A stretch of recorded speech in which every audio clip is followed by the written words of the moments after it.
Welcome to Eat Your DNA. Join me as I start my healthy eating journey based on my DNA and ancestry. My name is Angela, and my philosophy is that our DNA is our personalized blueprint to healthier living. If you've ever struggled to figure out which foods to eat, you're in the right place.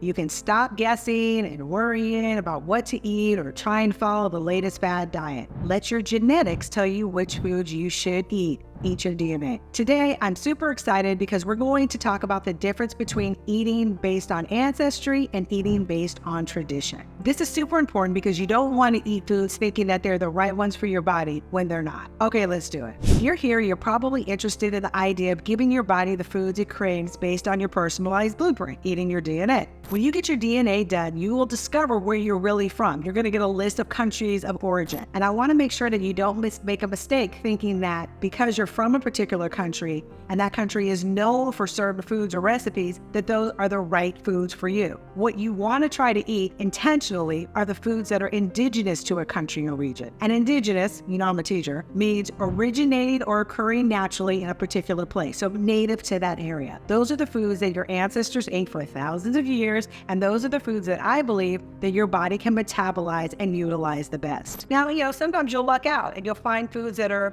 or recipes that are both indigenous and traditional, but not always. An example that I like to use is Italy and tomatoes. When we think of Italian food, we think of things like pizza or spaghetti with marinara sauce, or maybe a nice caprese salad of tomatoes and mozzarella, a little basil. Yummy, right? Anyway, we might assume that because so many Italian recipes include tomatoes, that they are indigenous to Italy, but they are not indigenous to Italy. Tomatoes were brought to Italy from Asia. They are part of traditional Italian cooking for sure, but they are not from or indigenous to Italy. So does this mean that if Italy is one of your countries of origin or not one of your countries of origin, you should not eat tomatoes? Of course not. Probably enjoy tomatoes when you eat traditional Italian food, but understand that you want to find foods that are indigenous to the area as well. By the way, as far as I know, I am not at all Italian. It is not one of my countries of origin, but it's my number one favorite type of food, always has been, and I eat tomatoes almost every day. So once you get your DNA done and you know your countries of origin, you can then find out which foods are indigenous and which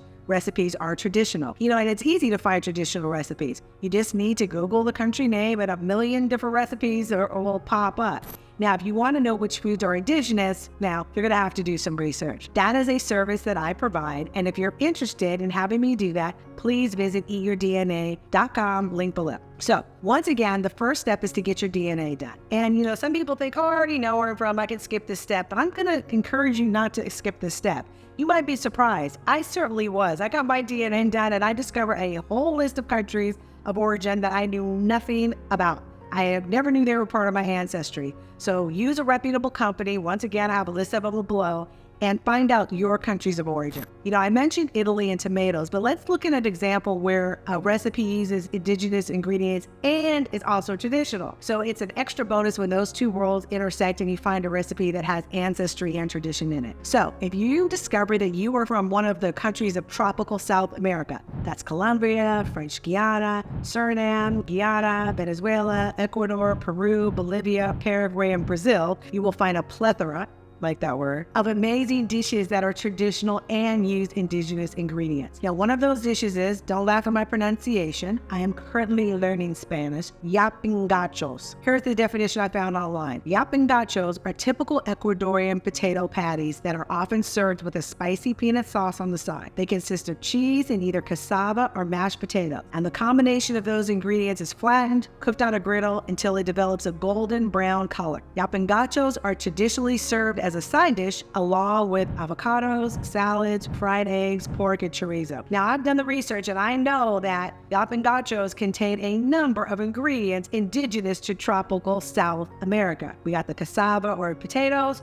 the peanut sauce with the chilies and the peppers, and if they're cooked in palm oil, well, damn, that's like half a dozen ingredients that are indigenous to that area. I also learned, and this warms my heart, that yapingachos comes from the Quechua word la peña, which means to crush and mash. The Quechua people are indigenous community residing in the Andes from Colombia all the way to Chile and Argentina. So, like I said, if your DNA tells you that you're from tropical South America, when you eat yapingachos, you know that not only are you eating a traditional recipe, proudly, you're giving your body a number of the foods that it is meant to have. By the way, if you want to try yap and gachos, there's a recipe down below. And this is also a good time for me to tell you that whenever you're starting any kind of new eating plan or diet, you should first check with your doctor. So that's it. Find out where you're from and find great recipes and list of foods and things that are indigenous and traditional to the areas. And what can be better than that? What can be better than science and history coming together in a healthy, delicious recipe